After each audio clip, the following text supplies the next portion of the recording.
You look bad. I need money. You can have my TV. Thanks, Malcolm. You keep it.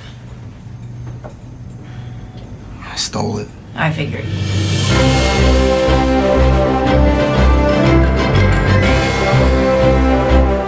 Hey there, Enthusiacs. Welcome back to Hero Talk. I am your host, Judge Greg. Joining me today, it is like a Hero Talk all-star lineup. I got Brian. I got the Black Dragon himself, Vernon, making a triumphant return. I have Goose, who I'm pretty sure I'm contractually now obligated to have on every Hero Talk. And, of course, the Dark Princess herself, Jen. Everybody, welcome back to Hero Talk. Thank you. Hello. Thank you. All right, so today's topic is Jessica Jones. As always, listeners, Hero Talk is a spoiler podcast. Folks, everything is on the table. It's all fair game. We can talk about whatever we want. You need to be warned. We're not going to censor ourselves, okay?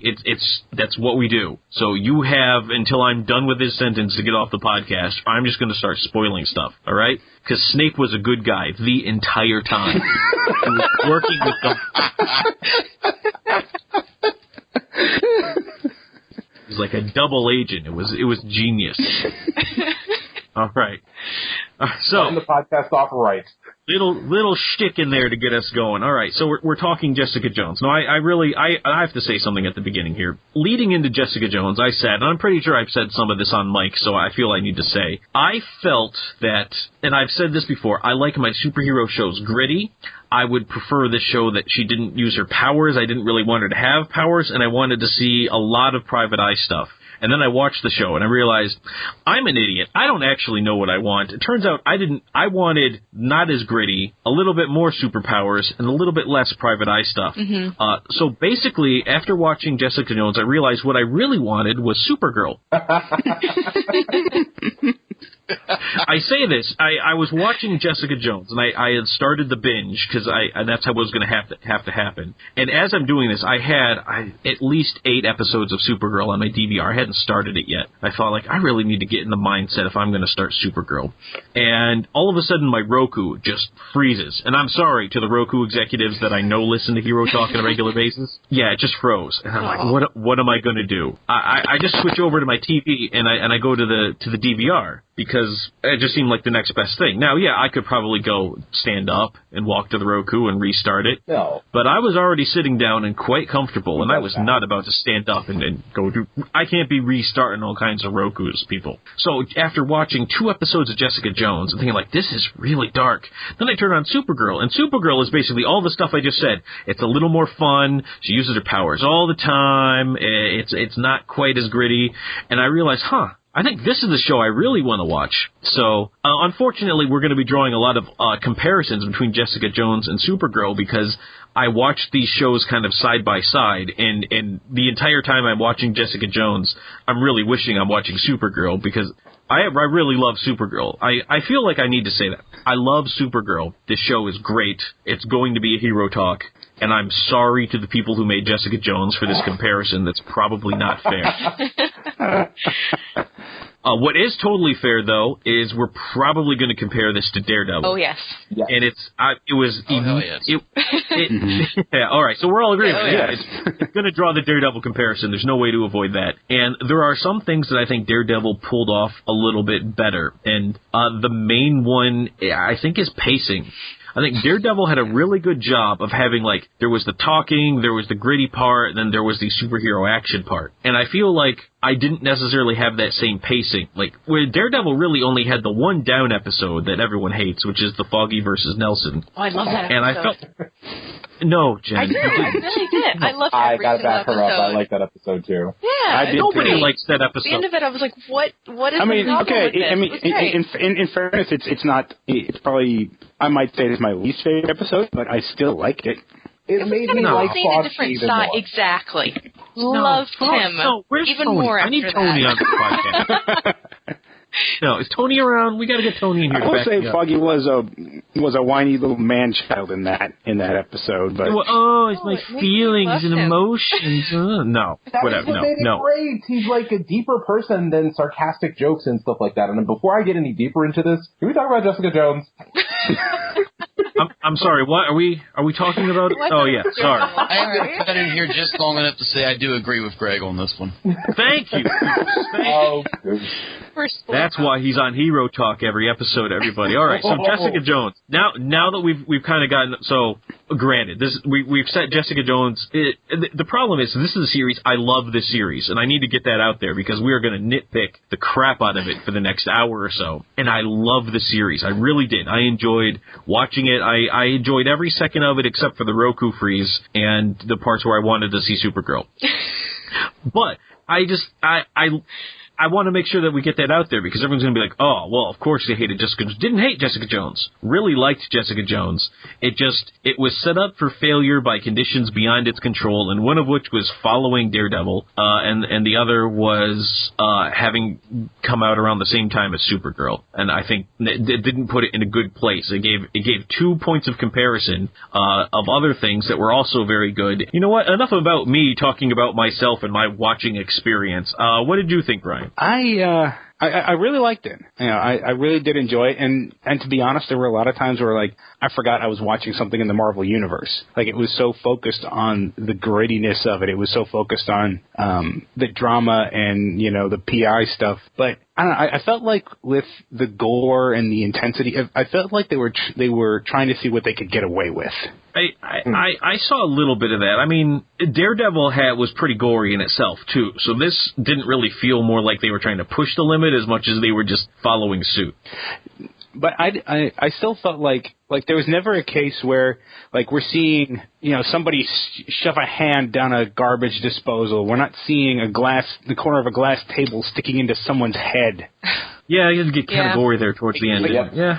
All right, I can see what you're saying. When Wilson Fisk crushes that guy's head, for one thing, that's a special occasion. For another, the splash of blood comes out. Yeah. And you just know what's happened. When Wilson Fisk crushes a man's head, an angel gets its wings. My point is that's not the norm. Right. Whereas I guess this one got a little. I mean, the funny thing is they try so hard at sometimes, like they make Kilgrave so evil, and then and I don't know, and somebody like if you could back me up on this, they try so hard to make him so evil, and then like 7 episodes in, they try to make him sympathetic, and I'm thinking like, no, you just showed him torturing kids. I don't have any sympathy for this man. Yeah, and that was another thing, like the source of his power, like his father called it like a virus. Oh, don't think about that, Brian. You cannot think about that. Didn't make any damn sense to me. No, they tried so hard to make it scientific, and it was so stupid. Well, it's like wait. Hey, we're in the Marvel universe where you're telling us just accept this stuff happens, and now you're acting like you're the Dark Knight. Like there's a reason for it. Yeah, they needed to not try to explain it because their explanation made absolutely no sense. If we can kind of go back to the sympathetic thing, I think that kind of plays into like, okay, what's happened to her, and he's like in his weird own little world of, having everything he wants because he can just say it and he gets it. That, okay, well, I didn't want this. Like, it was just pushed onto me and because of science, essentially. And it was like, I really didn't have a choice in this, but, here's my view on the world. And I will give you this, the whole love thing kind of came out of left field because, I mean, I guess we're getting deeper into the show now, but, he knew that he should have known that his powers, would not work on her, and giving her the choice to come with him because he loved her, because she's the only person that he couldn't have, that kind of, it was really weird, and it was really conflicting, and I wasn't sure what to make of it. Well, he was evil. So I don't pretend to know his motivation. And it tried to make it so that it wasn't that black and white, but it seemed like it was that black and white. Well, yeah, I mean, here's the thing, is they try to make it so, I see what you're saying. They're like, he's not truly evil. I'm like, no, yeah, he tortured kids. That's pretty evil. If Adolf Hitler had survived World War II and had dedicated his life to serving orphans, he's still an evil guy. Yeah. You eventually crossed that threshold and you can't come back. And Kilgrave had, so. The weird part about Kilgrave is, before we watched the show, I went back and read the Purple Man saga of the Alias comic. Why did you do that? That was terrible. Yeah, it probably wasn't a good idea. But none of that is really in there. It's much more black and white. And there's not really this quote unquote humanization of Kilgrave like there is in the series. And like you guys said, it just comes completely out of left field. It's like there's no coming back for this guy. It's over. Yeah. All right. So before we get too deep, Vernon, did you actually like Jessica Jones? I did. Oh, that's good. There were a couple of parts where I was like, okay, that was a little bit much. And we'll get, and not so much the goriness of it. Some of the sex scenes and like a particular line from Luke Cage really threw me for a loop. But it was just like, yes, I did enjoy it, but there were a couple things that threw me off. The way it ended, I do get the whole thing about, the entirety of the show being about like, assault and choice. Especially with Jessica, because, she has a choice to run. She has a choice to, kill Kilgrave. She chooses to lie to Luke. There's all of these choices from all of these different people and how they affect others and how they play out that I found very interesting about it. But one line in particular from Luke Cage just it threw me off and kind of turned me off from the character. When I really what was the line?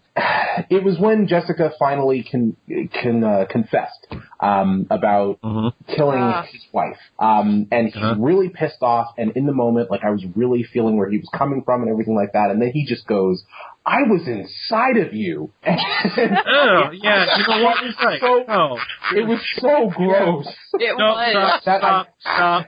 Stop. We're done. We're moving on. Goose, what did you think of Jessica Jones? Goose, for the love of all that's holy, say something. I think with Jessica Jones, what I did enjoy it, but what I liked the best about it is it felt really different from everything else we've seen from Marvel. It was actually like they were trying to, I don't want to say try new things because that just sounds cliche, but they were trying to like expand their brand a little. And it doesn't all have to, it was kind of like, it felt like DC done right, if I'm being blunt, because it had that grit, it had that dark element to it, but it still took time for levity, it still took time for character growth. It wasn't all just dark and brooding, which is what I feel like the show did well. Where it went wrong, in my opinion, is what you guys were talking about, the whole trying to humanize Kilgrave. That was just a bad idea, in my opinion. Trying to... The line, oh God, the line. I remember as soon as Vernon said, I remember that, I was like, oh, no. And just the overall, like Greg said, I wanted more superpower, less PI by the end. Yeah, there came a point in time where I felt like she had powers because she was saying she had powers, but whenever I'd see her, like, maybe grab a guy and toss him, I expect to see him go flying, and he just kind of stumbles over backwards. You want the Kevin Sorbo Hercules effect, and you don't get Yes, right? That's exactly what I wanted, Goose. I wanted Kevin Sorbo Hercules throw, and the guy just goes flying, and then drags along the ground and goes into a shack or something, and like a chicken flies out. I don't think I'm asking for that. And every now and then you'd see it. Every now and then she'd toss a guy and he'd go flying. But by and large, especially, it was really apparent to me in the fight with her and Luke Cage in Cage's bar, and they're fighting, and it's both her and Cage. It's the show in general, not just the character. Both of them are like, I feel like they should be making a lot handier work of these people than they are. Like, Luke Cage hits somebody, I expect to see him flying. What I did like about that scene, like the way Luke Cage's actor impressed me, was he made it look easy. Mm-hmm. Like that's true. Even like Arnold would look like he's making an effort to throw these guys around. He's just like, it looks like he's tossing a teddy bear. I agree. I just think the teddy bear would fly farther. All right. So, Jen, yes. Before we go any further, what did you think of Jessica Jones? I liked it a lot. When I first watched it, I said I loved it, and now I've downgraded it to liking it a lot. Oh, no. Because the thing is... I brought you on because you said you loved it. I approached it with someone who probably knows less about comic books than all of you. Obviously, I know Batman, Superman, Spider-Man, but that's about it. I mean, I grew up watching the Batman movies in the 90s and all that, but I had never even heard of Jessica Jones when this came out. So I think I do like that there's an aspect where she feels a lot more human And, she's more relatable. You can tell she has all these demons and she's tortured and she wears the same clothes all the time and she drinks heavily and she has a crappy apartment. So I liked that grit of like a really cool, interesting person who's been through a lot and is very jaded and raw. But I did wish, like you guys, that she had been able to kind of flex her muscles a little bit more and show more of the powers that she actually has, because she's not just a regular human. So I think it would have been kind of cool to have a little bit more of that to balance it out. I started off loving it. Middle of the season, I got very bored. It was very drawn out. You mentioned earlier the pacing. I almost gave up on the series about halfway through when there was, to me, too much focus on her drug-addicted neighbor and the weirdo brother and sister, and a little bit too much time. I don't want to think about what's going on with that brother and sister. A little bit too much time on Trish and the cop. I felt like it fell very flat. We'll get to that. And I didn't care about any of that. I wanted more Kilgrave, more Jessica. That's it. And I kind of accepted that, and I kept binging on it over a couple of days, and then I loved near the end of the season. But then I watched Daredevil. And episode 1, I went, okay, I thought I loved Jessica Jones. I just kind of like it. This is a million times better. So I mean, I don't know if it's the perfect introduction to Jessica Jones. I don't know if that's just kind of how her story is, and it's just kind of dull sometimes. But, I mean, overall, I really like the series, and I'm going to fangirl a lot about David Tennant, so I'm just going to warn you guys now. I have said before, I am very much into DC Comics, and I'm only kind of Marvel savvy. So I checked, and Jessica Jones was introduced in the comics in 2001. Oh. And I don't think I've really picked up a Marvel comic to read since the 90s. So she was kind of completely like... Now, I knew who Power Man was, and let me just say, I knew him as Power Man back when he had the giant hair, the silver tiara, and the open front yellow blouse. So that's how I'll always remember Luke Cage. Denim jeans, right? Yep. Yeah, the denim jeans and the chain belt, man. That's... They need to find a way to bring that costume back. Superfly. I don't care how they... I loved that costume. I liked Luke Cage. I managed to get my hands on a Power Man comic when I was like in elementary school, and I just thought he was the coolest superhero ever. Mostly, and this is I'm going to sound like a little elementary school hipster, but everybody wanted to be Spider-Man and everybody wanted to be Wolverine. But here was a super powerful superhero that nobody had heard of, and I'm like, nah, forget those guys. I want to be Power Man. So I was always Power Man at recess time in the elementary school playground, and everyone's like, who's that? I'm like, oh, you don't know Power Man? He's the best. And, well, I still stand by my statement that he's the best.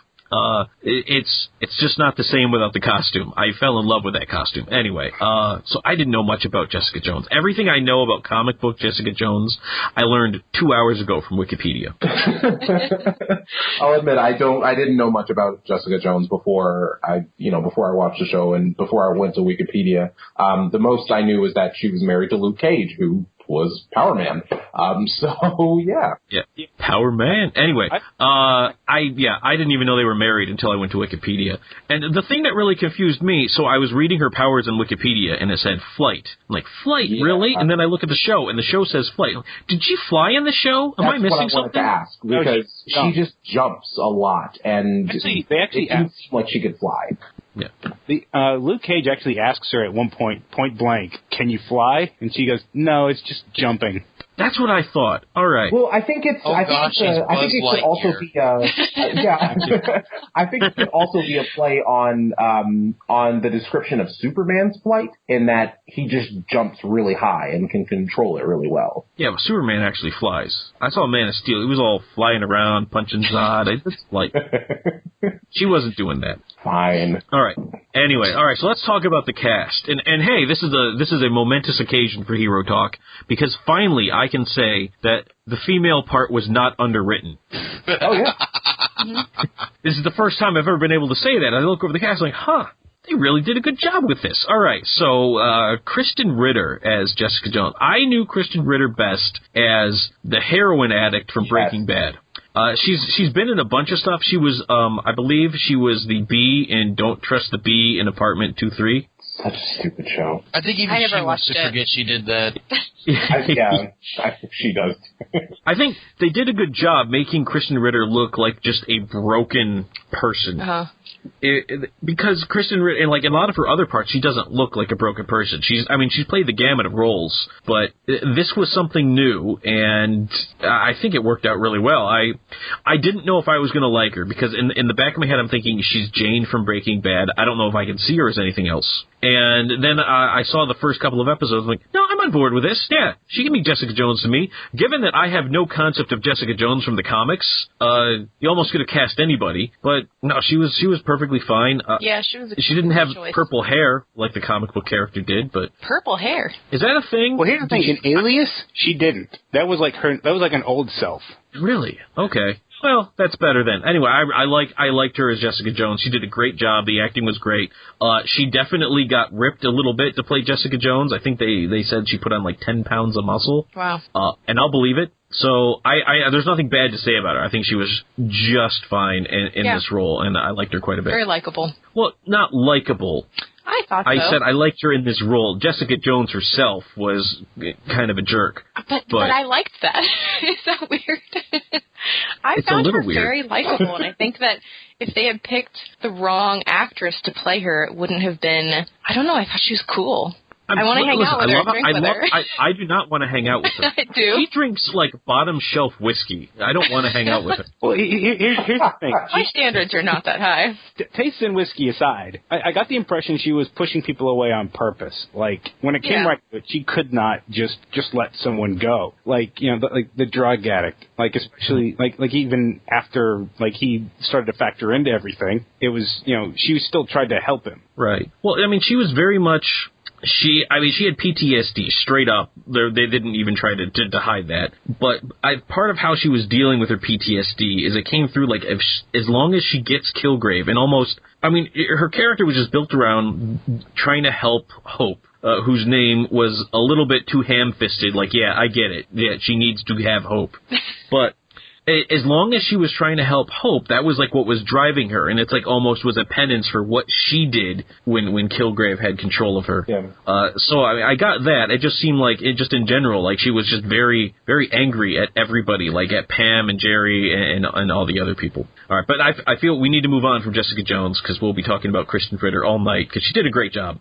So now we got to talk Power Man, Luke Cage, Mike Colter. Now here's the thing.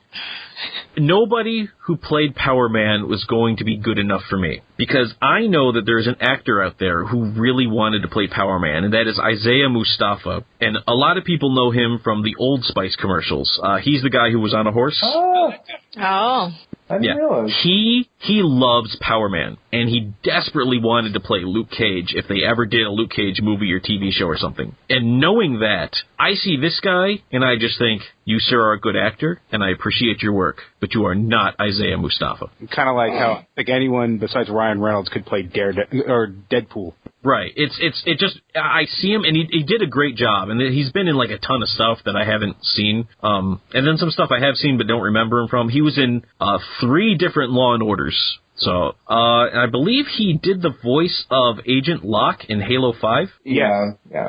Yeah, so, but he was also little miniseries Nightfall, playing the same character. Okay. Huh. Again, I had no knowledge of that character either going into this, but I think it's hard for me because I absolutely love Mike. I think he did a great job. I think he's a fantastic actor, and I liked watching him. I just feel like they didn't give him enough to work with. I think the writing really fell flat for me for that character. Like, knowing that he's going to get his own series, I have no interest in watching it. Because I just, like, I'm not interested in him at all. Well, first of all, if they give Power Man a series, I'm going to watch it regardless who plays him.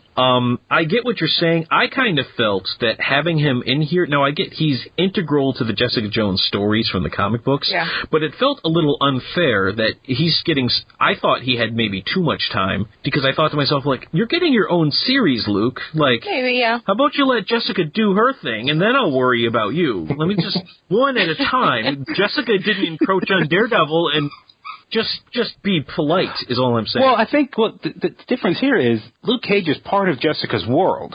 So yeah, it's not just a cameo thing. Yeah. I guess I'm going to be okay with it if Jessica also factors into Luke Cage. I hope she does. I really do. Because if she does, and then I'm like, okay, I see where you're going with this. But otherwise, it just kind of feels like, because honestly, a lot of these characters came right out of the comic books. I recognized Luke Cage and only Luke Cage, to be perfectly honest with you. Like, I had to look up who everybody else was, because I had no idea. So he was sort of, it felt like he was like this is the guy you know. Now, granted, Jessica Jones is a wildly popular comic book character, but yeah, I wasn't really aware of her or any of the other people around, and anyway. I wasn't really aware of her either. Like, I first saw her in a Deadpool comic where, I don't know, it somehow involved her and Luke Cage, and of course it mentions, that they're married and they have a kid, but that was really all I knew. Yeah. Now, I actually ran into the Purple Man in a Daredevil comic. Well, the Purple Man, I believe, was originally a Daredevil villain. Yeah, I believe if that. Wikipedia is to be trusted, because that's my source on that, because I had never heard of the Purple Man, who's Kilgrave, whose name in the comics is Zebediah Kilgrave. Did they ever say his first name in this? No. I don't think so. They did. Yeah, they just called him Kilgrave the whole time. Yeah, and they made it very much seem like that was a made-up name he made for himself. Yeah. Because Jessica Jones calls it out, and she's like, really? You could have thought of a better name? And so, So... All right, so anyway, moving on. So we got Trish Walker, played by Rachel Taylor. Now, Trish Walker is Hellcat, who I kind of know. I've seen Hellcat in some group shots with the Avengers. But yeah, she's the hero Hellcat. The character was originally... So let's give some history. Back when Disney bought Marvel, and I want to say that was like the 2009 timeframe. Sounds right. Right around then, they started thinking of doing a Jessica Jones TV show. They tried selling it to ABC, and it never quite happened. And so this was very much along the lines... I'm sure this is a little grittier and darker than where they were going, but this is kind of the series they were selling. And originally in the ABC series, this character was going to be Carol Danvers, who is infamously known to comics as Captain Marvel, formerly Ms. Marvel, and I think Firebird was one of her names. But she was off the table in terms of this series because Captain Marvel's getting her own movie, and they don't like to cross-contaminate their movies and their TV shows. Agents of S.H.I.E.L.D. and the other one aside. Who's the other one from Captain America? I'm blanking on the name. Agent Carter. Agent Carter. Yeah, I think it's more like the TV shows can feed off the movies, but the movies can't feed off the TV shows. Right. So we don't get Carol Danvers. We instead get Trish Walker, who's Hellcat. I'm kind of glad. I think if I want to focus on Jessica Jones, I don't want Captain Marvel out there somewhere. Oh, because then I feel like the show because that's I feel like that's the person I'd rather be watching. Like, listen, I understand you're not going to give me Supergirl, but if you're going to do that, don't put Supergirl in the show with Jessica Jones. So, anyway, good choice. As far as Trish's character went, I felt like there just wasn't a whole lot that she got to do. And what I mean by this, because she was in the episodes a lot, but you establish that she's, training herself up, and granted, Hellcat trained a lot. In fact, she trained on one of the moons of Saturn, I believe, and learned psionic powers, and I hope that doesn't happen in the next Jessica Jones season, but... Please don't let that happen. I just felt like, so she shows all that training, and then when Officer Simpson shows up, I really was kind of expecting her to, do some damage on him, and I was upset that she didn't, and I don't know, it just kind of made me a little angry. And then she called out Kilgrave for no real good reason. I like the character. I just felt like they just sort of let her. They just kind of used her to push the story around without actually delving into her character so much. They used her to make stuff happen, and that was about it. Yeah, she was the story driving mechanic. And whenever you needed something to push the story, you'd have Trish walk in and push the story. And that, I think, was why I hated this character so much. Because she's so strong, I guess, portrayed as a smart woman, but she does the dumbest stuff. Okay. Her calling out Kilgrave made absolutely no sense. Now, if it were still Miss Marvel, that I would have bought, because she has the chops to maybe take out Kilgrave, but this chick doesn't. Like Greg said, a regular no powers cop took her out. So, I mean, let's be clear here. But that's the thing. She thought she was good enough. It was her hubris making her do that. And, all right, I can buy that. And even with the calling out Kilgrave, I think that she's mainly responsible for Simpson, the officer. Yeah. Because ultimately, this guy comes into my apartment. You know, he's mind controlled. He tries to kill me. Okay. I'm freaked out. And I've told him multiple times to leave me alone, and he's still coming. Maybe get some other cops involved to take him away. Like, say you can't really do this. That's harassment. Or something like that. Maybe if I don't know. I just, and then Well, here's the thing, though, and if we're being perfectly honest here, I have seen this trope play out the opposite way more than once, where it's the crazy girl outside the door and the crazy girl, and finally the guy relents and sleeps with her, and then you're like, what are you doing? Why did you sleep with her? She is psychotic. And this is just the same thing flipped around. So, I guess the thing that really made it weird was that he did try to kill her, and she does have the firm memory of him squeezing the life out of her neck. Right. And I would think that would be a total mood kill. Your survival instincts are turned off, Patsy. All right. So, yeah, but oh, great. What? It's not a hero talk if I don't make a horror connection. And okay. Rachel Taylor was in Shudder, which I love. She was in, which one was Shudder? It was with a camera. She was with the guy that was in with the camera? No, let me finish. Okay. It was with, what's his name from Dawson's Creek? James Vanderbeek? Oh, that guy. No, the other Wow. one. What's his name? Oh, no, the other guy. That's the only guy I know. Joshua Jackson. Yes. Joshua Jackson was on the short list to play Batman in Batman Begins. What? Yeah. Oh, no. And Henry Cavill. That's a little... And Ashton Kutcher. That's a little something for you. Yeah. Oh, now that's a Batman that I want to see. He has the chin for it. Yeah, just remember all you people who are all like, oh, no, not Ben Affleck. We almost had Ashton Kutcher. All right, you don't know. You don't know how bad it can be. Wow. All right, she was in Transformers. She was in... What was she in Transformers? She was an analyst in the first movie. Oh! What? Okay, so which accent's real? She's actually Australian, I think. Okay. Which accent's real? I remember she had an Australian accent in Transformers. I'm like, yeah, she did. So which one was she faking? No, she is an Australian actress. Speaking of Australian actors, we're moving. You like that? That's a segue, everybody. We got Ika Darville as Malcolm Ducasse. I don't know. I think I screwed up both of those names, honestly. So we have a hero talk. He's from, for you Power Ranger fans, he was Scott in Power Rangers RPM. Yeah, and for you, he was on Spartacus. Really? He was Spartacus. Probably different. I think hair. it was season 4. Yeah, and he played Petros. You said it. You stole my thunder. I was getting there. Oh yeah, that guy. Yeah, so he gets around. He did a great job playing this role. I want to say that this was another character that I maybe could have lived without. Like I just wasn't feeling this guy. I get he's also helpful in pushing the story, and I understand why Kilgrave would use him because I didn't give him a second thought, and it turns out he was the guy taking her picture. But it just would seem that if he's sitting around taking Jessica's picture all over the place, and she knows him personally, wouldn't she notice this guy? Like, don't you want somebody she's never seen before, not some guy who specifically knows her? Yeah. Well, keep in mind that it's when it comes to mysteries like this, you want someone that you've already met in the show or movie to be the big reveal. Because if it came out of nowhere that it was just some person that she doesn't know, it doesn't hit as close to home for her. The point is that he's manipulating, facets of her life that, maybe she doesn't want to be manipulated because she cares about this guy. Well, also remember, a drug addict, people are very quick to just ignore them. Right. It's like easily dismissed. Yeah, it's and they think of it as this person's totally harmless, so they don't think about them until you see evidence that they are in some way harming you. Mm-hmm. All right, moving on. Damn. We're gonna have to start going through this cast faster. We are getting too bogged down. So we have Carrie-Anne Moss as Jerry Hogarth. Just one quick point. This is a character from the comic books, but in the comic books, I believe the name is Jaren Hogarth, and it's a man. Yeah, I looked that one up too. So that's fine. Yeah. I had no idea. I have no personal emotional connection to Jaren Hogarth, so the fact that it was Jerry Hogarth, I had to look that up, so I wouldn't have known just fine. Carrie-Anne Moss is a fine actress. You do whatever you got to do to get Carrie-Anne Moss in your show. They managed to get her in Mass Effect. She was in Mass Effect? Yeah, Arya. Mass Effect.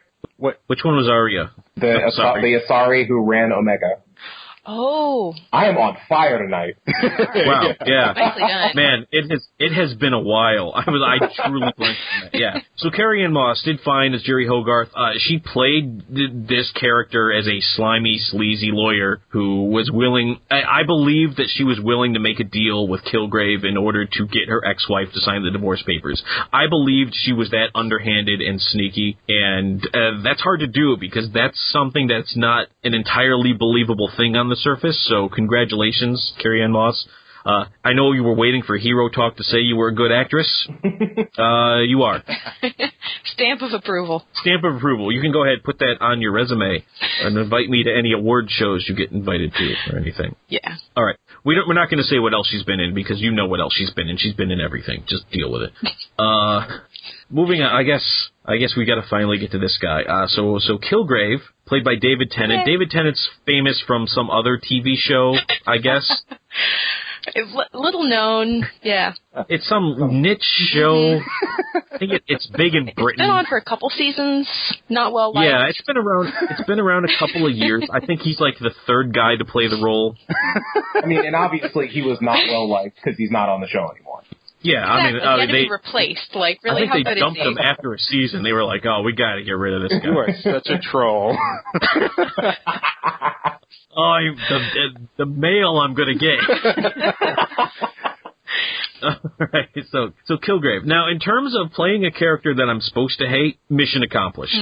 So I actually looked this up just now as we were talking. The character Kilgrave his name was supposed to be Kevin Thompson.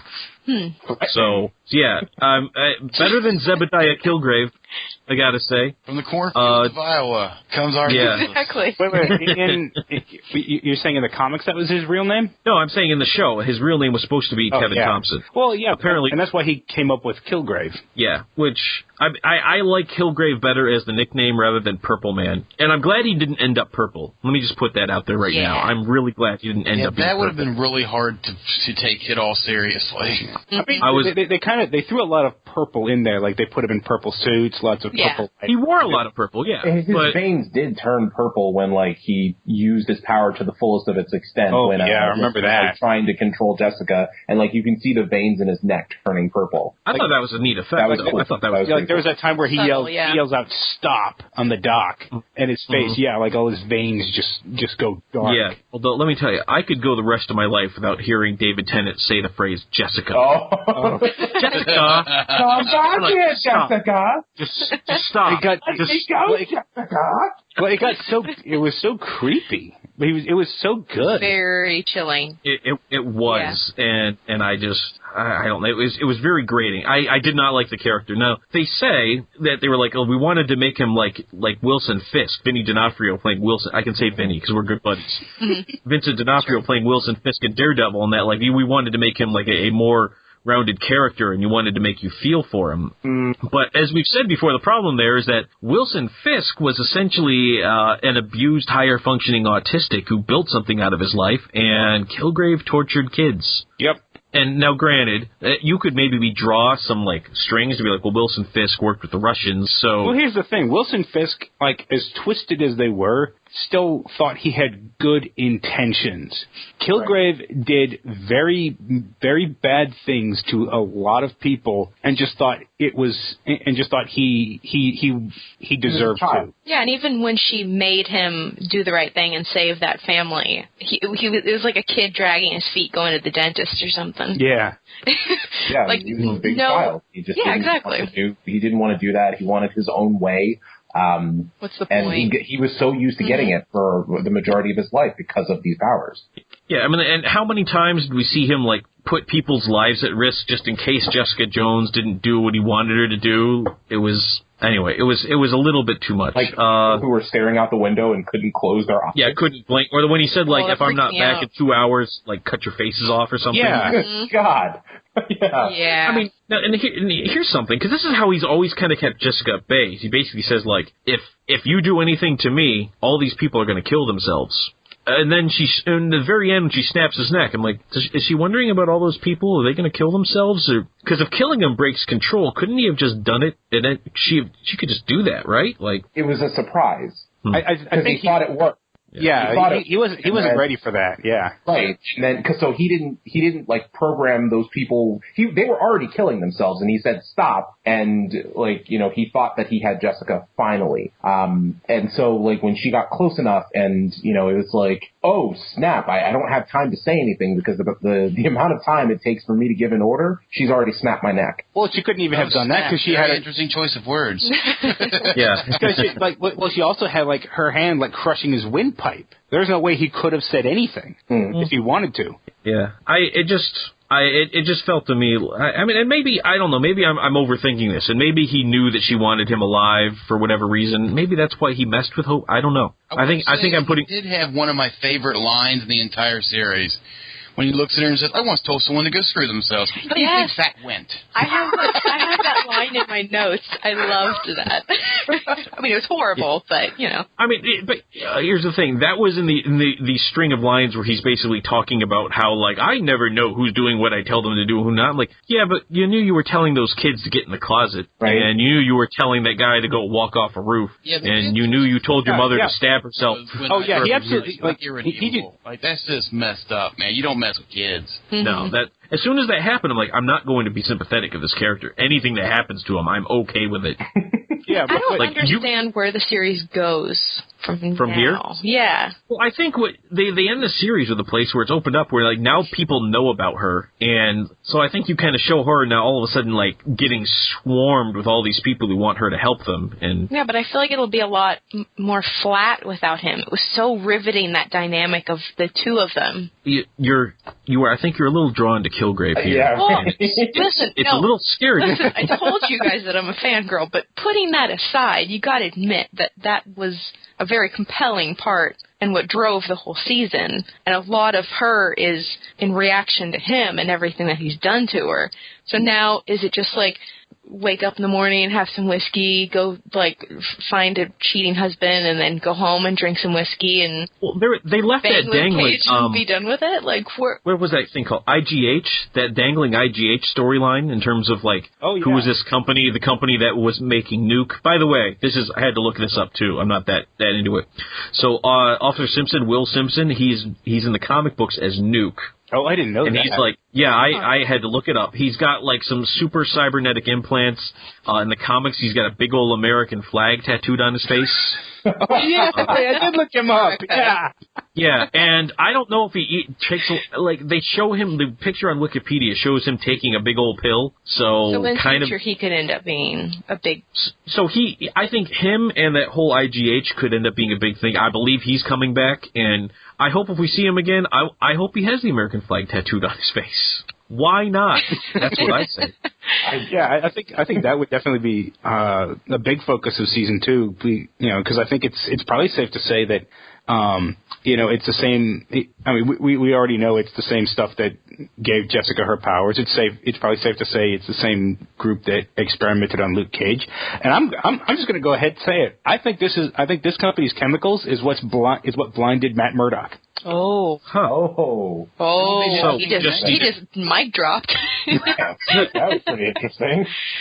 So the only thing left on the table in it is how does this company factor into giving Iron Fist his fists? I don't think they're supposed to. No, come on, he's the last one left. You got to get him in this too. Well, he already is with his connection was to Daredevil with the Iron Serpent or Steel Serpent. So all right, the thing is, everything has to be connected to this company. I mean, everything has to be connected, Vernon. Look, Doctor Strange is Spider-Man. That is not allowed here. Look, if Doctor Strange is getting his mystical powers from somewhere, and it better not be some kind of scientific explanation, but Iron Fist could do his origins like he did in the in the comics. And Vernon sitting in the theater. That's not how magic works. And I am seeing this American flag tattooed across this guy's face. It's hilarious. I want someone to Photoshop that now. Yeah, I want to see it happen. All right. Anyone else in the cast? We do need to make mention for Rosario Dawson is back as Clear Temple. Once again, should be Night Nurse, but I'll take it. I think she did characters. Yeah, I just would rather she just be Night Nurse, but that's just me. I also don't see how Night Nurse is going to factor into the movies, which is why they don't let her play Night Nurse. But all right, whatever. That's another big thing. It's nice to see her back. I like Rosario Dawson. I like her when she's in. This brings to mind one scene though that I think I need to throw the flag on. Is I would prefer to think that Luke Cage could take a shotgun to the face and not almost die. Well, have you ever taken a shotgun to the face? Well, I don't have unbreakable skin, but he's supposed to be superpowered. I mean, this is a guy he should be able to take it. Well, like, unbreakable skin, but, like, who knows what, like, the shock of the blast did to his brain. That's a good point, yeah. That's true. I mean, he had to drain blood from his brain. Maybe that did something. Well, I get it. I mean, I understand that the way they were trying to play this off is that it was like a ridiculous superhuman punch to the face, and it did a lot of stuff to his brain. I'm just saying, in the comic books, I've seen him take worse than that and shake it off. Yeah, I mean, he's been hit with a tank, literally a tank, and been fine. Yeah. All right. So that just felt like, okay, so we've nerfed Power Man a little bit. Well, if we're talking about realism and stuff like that, I mean, imagine like some type of like soft vegetable in a tin can. Like he has unbreakable skin, but his organs He's not aren't. Completely unbreakable. Yeah. Yeah. Like I don't know. I Maybe think every superhero has some weakness that we can worry about them. You know, like if there was a superhero that you liked and loved and, rooted for, if they could never be remotely hurt, like in Daredevil, whenever he's really messed up, I want to cry. You care about... Bad. Yeah. There was a point where... really caring about them, so eventually they kind of do have to show weakness. Yeah. After Jessica got hit by that truck and she was basically, like, completely messed up, like, I actually kind of felt like I was a little more on board. It felt, at that point when your powers weren't as overused, I'm like, well, she has a reason. She's basically, like, gelatin on the inside right now, Like, Well, it made me not as mad that Simpson was able to kind of face her head-to-head, one-on-one, and get the better of her. Because at first I was like, no way. And then I remember, oh, wait, no, she's basically just got gravel for a rib cage right now. So, yeah, I can buy that. Well, and let's also remember, she does not have unbreakable skin. She got cut up quite a bit. Yeah. She got shot. Yeah, too. I think she's a little bit more invulnerable in the comic books, but I think you have to make her a little bit more vulnerable now. Otherwise, how am I supposed to relate to this character? That being said, I love Supergirl, so... I think she can heal quickly, but that's about it. Yeah. All right, so there's a couple of story points I guess we need to talk about, because we have just finished the cast. Holy cow. An hour in. Holy cow. So, you know what? This is kind of a point that I kind of wish they'd gotten back to, but remember that really creepy scene right at the beginning where she finds the guy that was driving the ambulance that picked up Kilgrave, and it turns out Kilgrave made him give both his kidneys? Oh, my God. Like, yeah, that was incredibly creepy. That was messed up. And the guy writes, kill me, and she just leaves him. Like, oh. Yeah. I know it's awful, but I kind of want her to visit him again and find out what's still going on with that guy. You want to hear, like, maybe, like, somehow he got something and made him better or something. Like, give this guy a happy ending, for God's sakes. Yeah. I'm okay with IGH coming in and basically saying, like, oh, so you lost your kidneys. Take the blue pill. Well, especially since, like, no, it was that professor that was. Yeah, it was. There was a doc. He was a professor, but it was the doctor who donated the kidney machine. I think probably because he felt bad about taking the dude's kidneys. What happened to him? Nothing. It basically he agreed he was gonna testify, and then Jerry said, no, I don't care, and then he was completely dropped. In my notes, all I have written here is Doctor ? So that's basically what happened. What happened to the doctor? No. Yeah. So now the series has 2 Doctor Who's.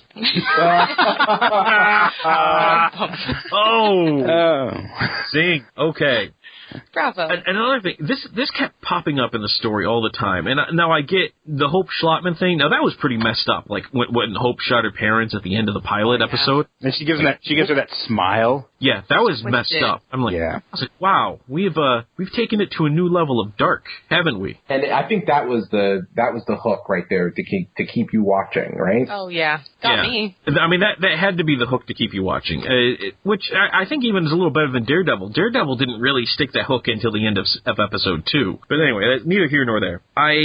the whole idea of, like, then freeing Hope, it ended up becoming such a driving factor that there were so many times when Jessica could have just taken Kilgrave and killed him and just been done with it, and she didn't. And when you think about it, like, the first time they capture Kilgrave in that first failed attempt, that was episode 5. They're trying to make it as a tense moment, like, we're finally going to get Kilgrave, and I'm looking at like, you have 8 more episodes to go. Yeah, no way.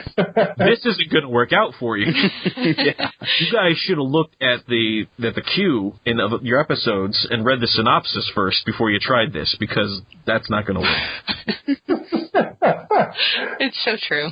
Yeah, it felt a little bit forced. And also, I would like to think that Jessica Jones could take 5 guys with stun batons, honestly. Just me. Between the 3 of them, there were a bunch of guys with those stun batons and everything like that. But between the 3 of them, I think you're right. I think, yeah, they should have been more than a match for those bodyguards. I'm just saying Supergirl wouldn't have had a problem. Oh, my God.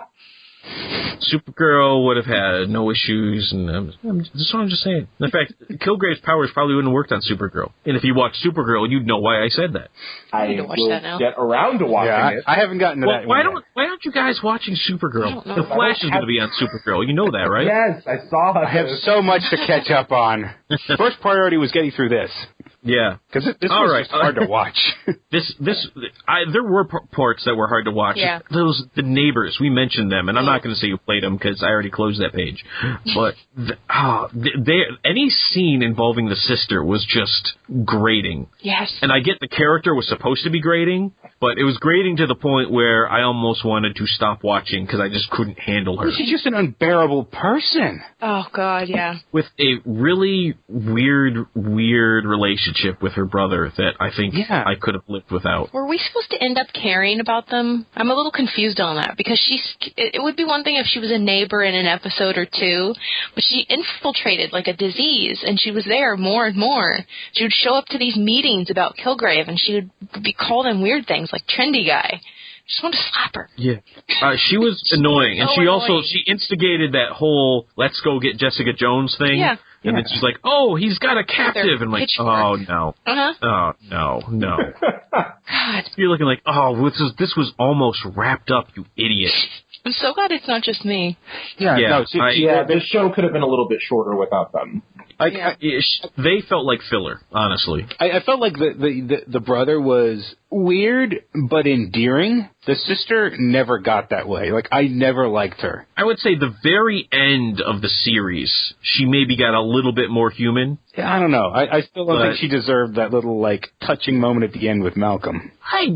She deserved that moment. I'm not going to take that away from her. I'm not an evil person. I think when I first... Oh, sorry. Go ahead. No, the character was just plain unbearable for me. Every time she opened her mouth, I wanted her to just shut up and go away. Mm-hmm. I think that's one of the biggest things for me when I first started watching Daredevil after Jessica Jones, is it struck me how much I loved Karen and Foggy, and I cared about all these other people around him. That no spoilers, please, I know it's Hero Talk. Wait, what do you mean no spoilers? What? Have mercy on me, you guys. Oh, she hasn't finished Daredevil. No, I did. Jessica Jones. In the future, if Foggy or Karen or anything ever is supposed to happen to them, I don't know if you guys know, please don't tell me, it will destroy me.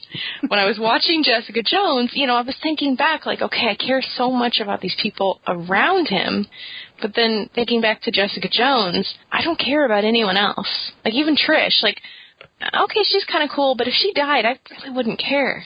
Even Malcolm started to get a little whiny at times. Yeah. Well, these people were doing some terrible things. I mean, they were... I mean, I get what you're saying with Trish. As much as I like Trish, I have no personal, emotional attachment to Trish. Mm-hmm. So if Trish had to be killed to move the story, I would probably come to accept that a lot more than if Foggy was killed to push the story, or if Karen was killed to push the story. No spoilers for your sake. And that's the thing. Although, to be honest, I'm being perfectly honest, they killed Ben, help me out. Urich. Ben Urich. Oh, Ben Urich never dies in the books. Yeah, so. I was so bummed out by that, especially because that actor did such a great job. So good. Yeah, I mean, so if they kill Ben Urich, you know that nobody is actually safe, and That's true. Anybody could die. Speaking of Ben Urich being killed, Jessica Jones's Ben Urich was Clemens, the police officer. The second the man said, "I'm 2 years from retirement," I knew he was going to die. That's that phrase right there. That's like Dirty Harry levels of like cliche right there. Yeah, he's like, I'm 2 years from retirement. Like, walk away, Clemens. Just don't get involved. Run man. and don't The only stop. one who is man. immune from that is Roger Murtaugh. That's true. Roger Murtaugh got to retire. Yeah. Anyway, Clemens, poor guy. I saw it coming. I'm like, oh no, Jessica, leave this poor guy alone. It's the class. Not to say old for this shit. Yeah, it was. I just felt like he was almost like he played the Urich role in terms of he's the person who you thought was going to get more involved and you thought was going to be around, and then all of a sudden just dies very unexpectedly in an episode. And so although I wasn't nearly as connected with Clemens as I was to Urich, so it didn't last. I mean, especially because Urich I didn't think was going to die. Urich's a major character, whereas Clemens said I have 2 years to retirement, and by then I'd already made my peace with it. So yeah, as soon as I knew he was gone. Urich, on the other hand, right up until we saw Kingpin in his house, I thought maybe he was fine. It was like, oh, that's unfortunate. That's not going to end well. there was even a time when I thought maybe Kingpin's just going to walk out of here. Yeah. And I thought that too. I was hoping, right, and then he left on him. I'm like, oh no. Yeah, everybody basically thought Urich was safe, whereas nobody thought Clemens was safe. Not a soul. No. The man said, I'm 2 years away from retirement. Everybody knew. Even It's like in a Clemens horror knew movie he when was you say, out. I'll be right back. Yeah. Or everything's going to be fine. All right. So before we wrap this up, there's this really intense scene that we got to talk about at the restaurant where Kilgrave has Hope and he's trying to like exchange her for his father, and he's got all the people in nooses and stuff, and it's almost this point where Hope is finally out, right? Yep. Like why wouldn't Jessica just try to kill the guy right then and there? I wondered that too. It's like the thing about, the conversation that she has with Trish about like using his powers for good and stuff like that, even if it's, even if he's like such a terrible person, like, taking that risk to save people, the needs of the many outweigh the needs of the few, that kind of thing. These people are expendable. The Kilgrave needs to be stopped like right now. So I can definitely see that, Hope being out and just kill him now. Like you don't have to, and then you can, try to save the people later, but yeah, jump on him. He's right there. Yeah, given the fact that Jessica has so much more experience with Kilgrave, I felt like Hope had a better appreciation for what he was capable of and what was necessary to stop him. Yeah. She straight up stabbed herself in the neck, so it's like, if I die, maybe you'll finally stop this guy. Right. Yeah, that did seem like really far-fetched and a little... Given all the stuff that Hope had been through, I felt like it felt a little more natural to me, especially when I could see sort of that level of, he was right here, he had me again, and you let him walk away, and you're using me as the reason not to. I could just see her as just being, I have nothing left. Maybe at least if I die, that can push her to finally kill the guy. Yeah, I can totally see that. Yeah, so that one, it didn't seem as off for me, but I just felt like there were so many opportunities, and that was the one where it's like, there's nothing left. Hope's out. Your thing that you've been trying to do, that's done. Just kill him. Just do it now. Hope is dead. Yeah, like I said, it got a little ham-fisted. Just a small bit on the nose there. Yeah. It wasn't subtle, but it does listen, it's a superhero TV show. Subtlety's not necessarily one of the things that gets woven in. Daredevil got a little ham-fisted at times too, so how many Justice is Blind references could we work into Daredevil? Honestly. So one thing I would like to see, I guess if we're not going to go with subtlety, like next season when Jessica's using her powers, like let's not do like camera cuts and things like that to hide it. I want to see it fully on screen. I want to see her make those leaps. Yeah, I want her to be more like Supergirl. Oh God. I want her to be more like Daredevil. I'm sorry. It's not fair to Jessica Jones. They had no idea Supergirl was going to be this awesome when they released it. This is the Jessica Jones, a.k.a. Supergirl podcast. Yeah. Sorry. Hey, can you even imagine what the Supergirl Hero Talk's going to be like? I want to be in that. It's just going to be me talking about how awesome this is. I need to catch up with that because I'd like to be a part of that too. I got my nitpicks on that show too. But we've been tearing apart Jessica Jones, and this is a show I actually quite like. Yeah, we're all saying, oh, we really like it. I really love this show. Now, for the next hour, let me tear it to pieces. Tell you about all these better shows that are out there. Nothing is without sin. Yeah. Yeah. All right. Does anybody have anything else they want to talk about for Jessica Jones before we start hitting some of the regulars and closing this one out? No. Nah. No. All right. I think we've talked to death. All right. So now is the time on Hero Talk where we say what our favorite part of Jessica Jones was. You got a whole series to choose from, so you can mention one. If you got an honorable mention, you can throw that out there. A couple of scenes, that's fine. And we will start. Brian, I think you've seen it the most recent out of all of us. So I'm going to start with you. What was your favorite part of Jessica Jones? Well, I haven't gotten all the way through it a second time.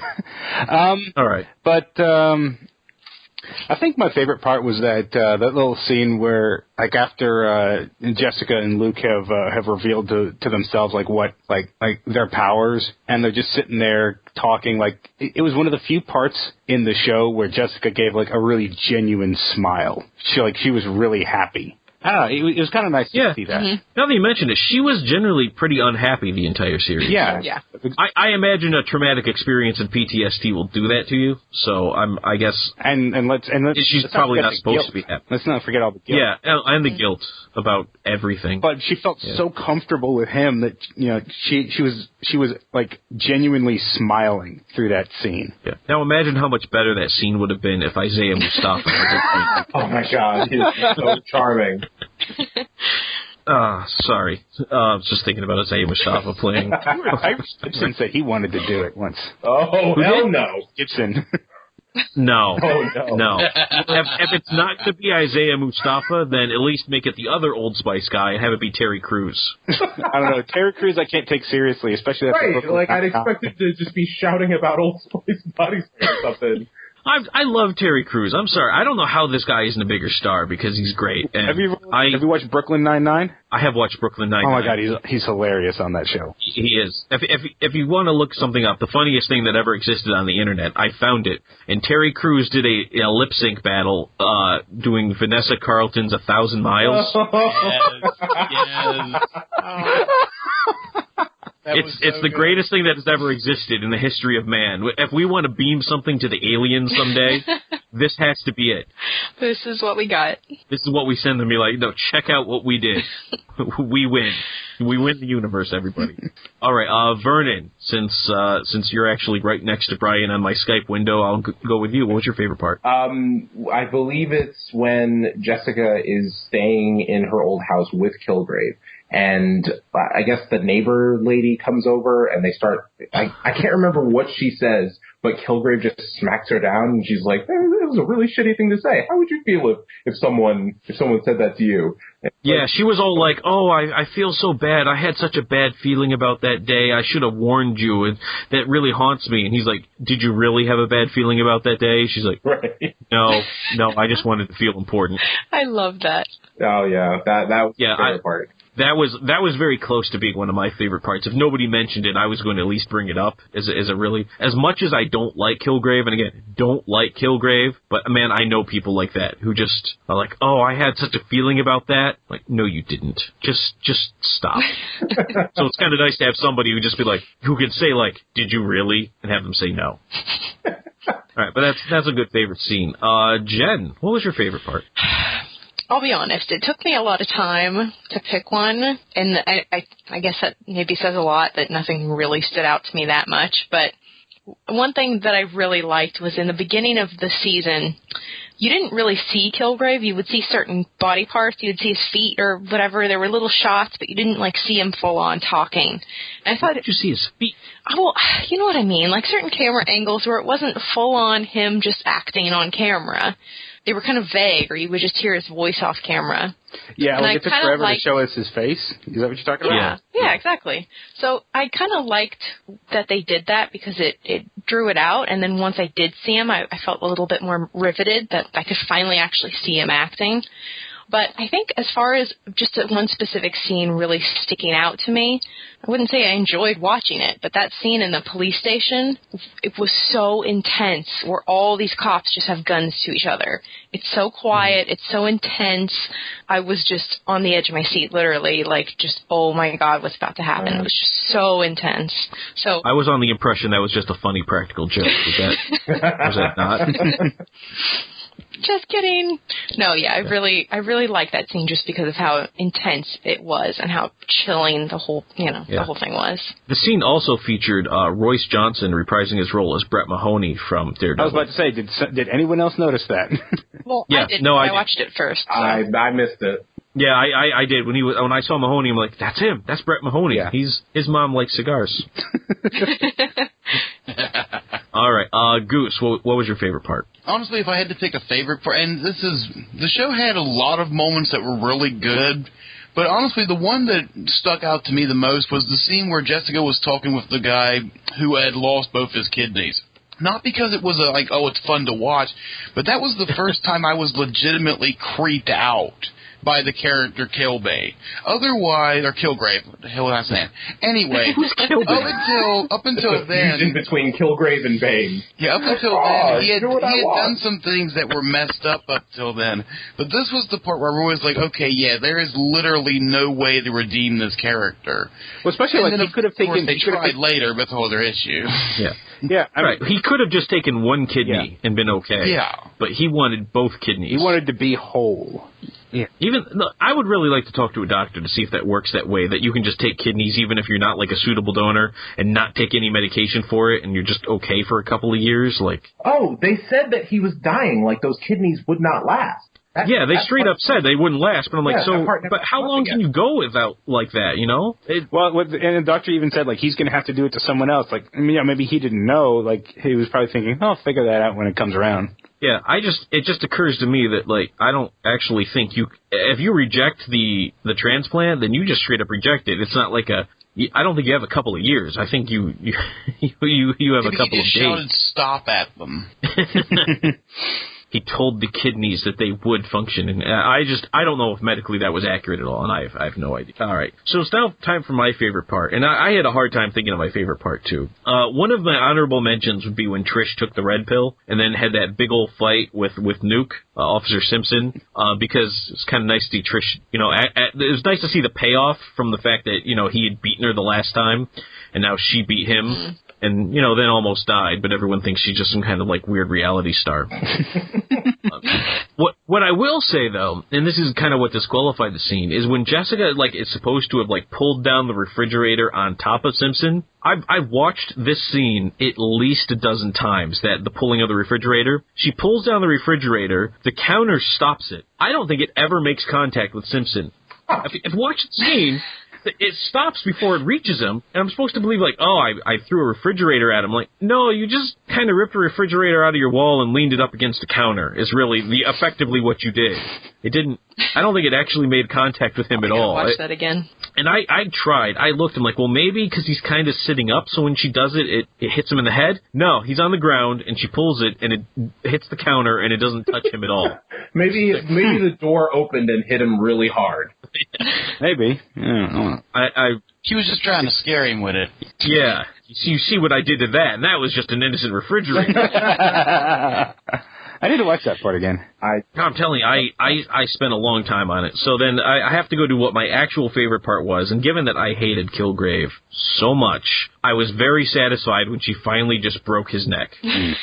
So when they finally break his neck, I'm like, finally! All the chances you had to do this up until now. I mean, like, since episode 5 you could have done this. You finally just killed the guy and got it over with. Like, this was a rabid dog that had to be put down. And so I was finally just satisfied that we were done with it. Yeah, I think, like Hope said, like, she was keeping him alive, and it really wasn't out of any kind of mercy or like to make her feel good. It was she needed to get his confession, proof of his abilities, so that she could exonerate Hope. But and I think that's why Hope killed herself. It was like, okay, now you don't have to worry about me. What I think is kind of odd that, like, this is the Marvel Universe, and so we are living in a day and age where you have to convince people that somebody has abilities. Well, something as innocuous as mind control, I think you do need the proof there. Because he can just tell you don't believe them, and then they won't. Like, they will, they will remember it as, I didn't believe them. Just like those cops in that station were like, no, that was just a practical joke. That was a really weird plan Jessica had, that if she got herself arrested, then Kilgrave would have to be on camera, because it made it pretty clear that Kilgrave didn't actually have to be on camera, because he straight up walked in there and said, like, all right, now you erase all of the footage. Yeah, well, she didn't think of that.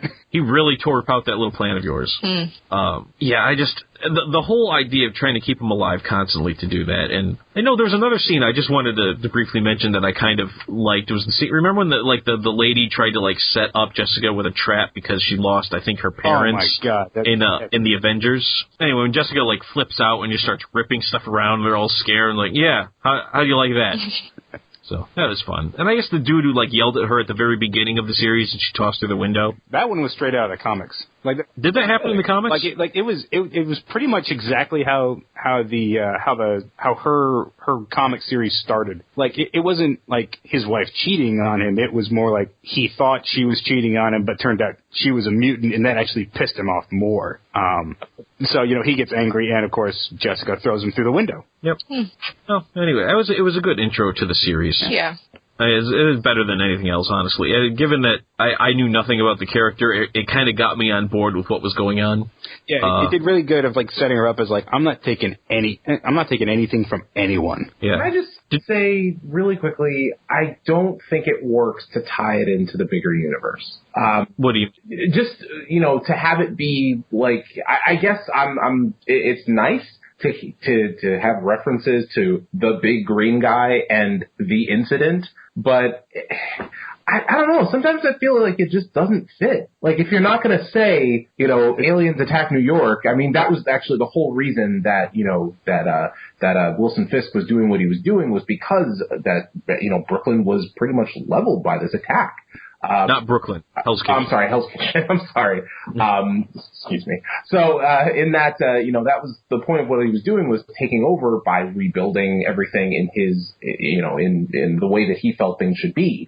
But just the overall, like, the cheap not mentioning, but not really mentioning of the events in the films. When in the films they straight up say, I think our first plan should be calling the Avengers. Like, we can't just not mention them and then, kind of have our cake and eat it too, when, it's like light references here and there, but not really mentioning them, especially because they're going to be in Infinity War. Are they going to be in Infinity War? The Defenders are, yeah. Or at least that's my understanding. I think it's been hinted, but I don't think anyone's confirmed it yet. Like, well, here's the thing about the Defenders. They're concerned with Hell's Kitchen, and I think they probably have this mentality of, like, this is our town, we're going to defend it. They're not going to waste time and call the Avengers on something they feel like they can handle. Yeah. Right. I would think once you get 4 Defenders together, can't you kind of expand a little bit out of that one little district? Like, can't you maybe take all of Manhattan at that stage? That's just me. I don't know. I kind of feel like they should, like the Defenders' first big thing should probably be, like, the Hand or something like that. I agree. What's that for those of us who have no idea? That was just me. What's the DC? It's kind of like the Marvel version of the League of Shadows, except more magic. Okay. Yeah, the Hand is related very closely to Iron Fist and Daredevil. The Hand was remember the Nobu. Nobu. Thank you. I was about to say Naboo, and I'm like, no, that's the planet from Star Wars. Nobu from Daredevil, he was a hand ninja. Yeah, I really do think that the Defenders is going to be a lot about the war that Stick mentioned between the Hand and the other side. Yeah, I'm okay with that. I forget what honestly. that side was called, but yeah. Yeah, I forget what the other side was called. Yeah. Well, now that the Chaste, The chase, that was it, yeah. Oh, yeah. Okay. Anyway, so now that we've met like 3/4 of the Defenders, the first thing I thought to myself is, I don't know how Daredevil and Jessica Jones are supposed to get along, because they're two people who, like, Luke Cage generally seems like a nice guy. Right. And he's good friends with Iron Fist, so he's, in the comics anyway, I'm assuming they're going to have to work that in. Cage has to be an Iron Fist comic, or a Iron Fist series. He has to. Oh, yeah, he because has to be. They're so close in the comic books, so... I wouldn't be surprised if in Luke Cage, in his series, at one point he's like, "Hey, I'm going to go visit my friend Danny Rand." I think he should, Yeah. because they're so close in the comic books. You have to sort of keep them together. So then it really just turns out like, so Daredevil's got to get along with these other guys. I'm like, I don't know. Jessica Jones does not seem like she would like Daredevil at all. But I am All right, interested good talk. All right. I am interested in seeing her argue with Foggy, though. I think that would be funny. Did Jessica interact with Daredevil much in her comics yet? She interacts with she interacts with everybody in the comics. How was their interaction? Do you know? I have no idea. That might Like I said, they may take everything that. I learned from Wikipedia, but I mean, she knew Peter Parker before he was Spider-Man. She knew the Avengers. She was good friends with Carol Danvers, Captain Marvel. She's been around. She knows just about everybody. I think Daredevil defended her one time. She was on trial for something or other, and Daredevil was her attorney. Oh. I mean, I would think they would at least fundamentally get along well. Because ultimately, they're both good people, and they both want. Yeah, she was generally pretty angry about the whole ordeal, and Matt Murdock was pretty laid back about it. If I'm remembering, I have read like 3 panels of this comic book, so don't hold me to that. What I just said, I might be just making stuff up. I don't know. Yeah, but they have met in the comic books, yeah. Right. She doesn't seem like she'd want to join the Defenders, honestly. I could see Daredevil finally joining up. Luke Cage, I could see. I think Iron Fist is going to do whatever Luke Cage wants to do. Oh. If Jessica Jones is like, how are you supposed to... I don't see them convincing her to join the Defenders. I think she just wants to be left alone, do her own thing. But, yeah, I can see Luke saying, like, look, we really need, like, your strength and whatnot, Well, like, there's a war happening. Like, well, that's nice. How does that affect me? If there's a large enough threat, she may come around to see, the reason behind banding together instead of just trying to go it alone. I can see her doing it because Luke Cage asked her to. That's it. Yeah. My thought is maybe the hand is either going to target Luke Cage or who's going to target her, and that's what brings them all together, is my thought. Yeah. Yeah. Something like that, I think. That's fine. So, one final note before we score this thing is, doesn't it seem like Jessica takes a lot of cabs? Doesn't that get expensive? Hey, she charges for it. I mean, she takes a lot of cabs, though. Yeah, no.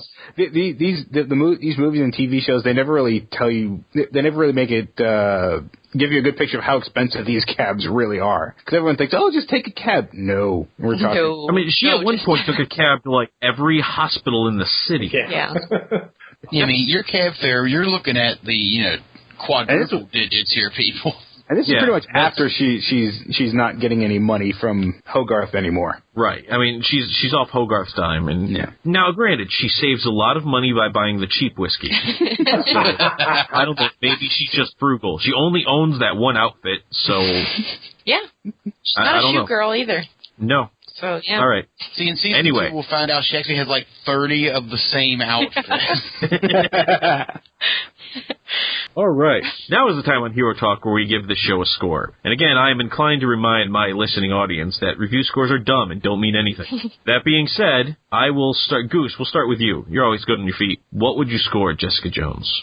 I would score Jessica Jones 3 untouchable topics out of 5. That's fair. And we won't touch on what those topics are. Jen, yes. What would you score Jessica Jones? I am going to give Jessica Jones 4 bottles of Jim Beam. I think that's a little more expensive than what Jessica drinks. Actually, she had it. She had it in at least one episode. Is she drinking Jim Beam? Yeah. At least in one episode. Maybe that was on a good day. Yeah, she must have found that somewhere, I guess, because she was definitely. She took it from Luke's bar. I imagine that she like the kind of whiskey she has, the kind that just it comes in the bottle and it's like a blank label and just black words whiskey on the front of it.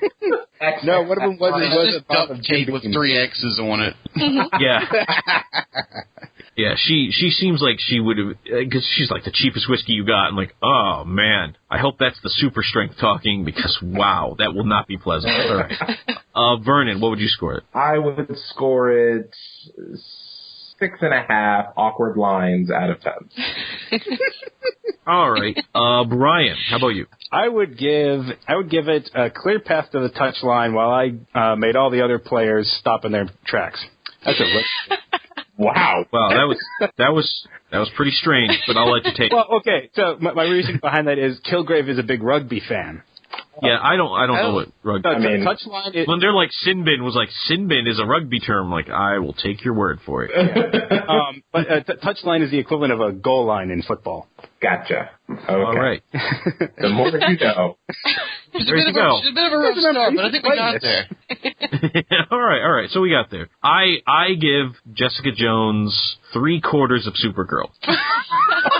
Are we talking top or bottom or best part? I believe we've hit one of those untouchable topics again. Yeah. All right. So we're gonna just go ahead and back off that visual, and I'm going to thank you all for joining me for this supersized hero talk on Jessica Jones. Thanks for having us.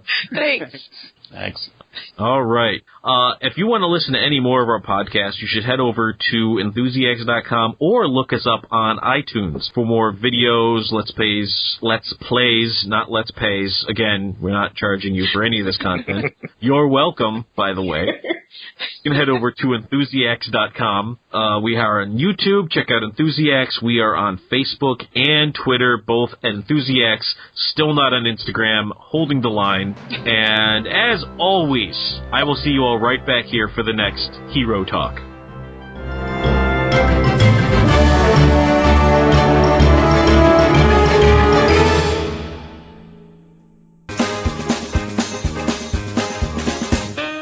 Yeah. All right. So now is the time on Hero Talk we got to give this guy a score. And I probably shouldn't have said guy. That seems a little inappropriate. Oh, that's so sexist.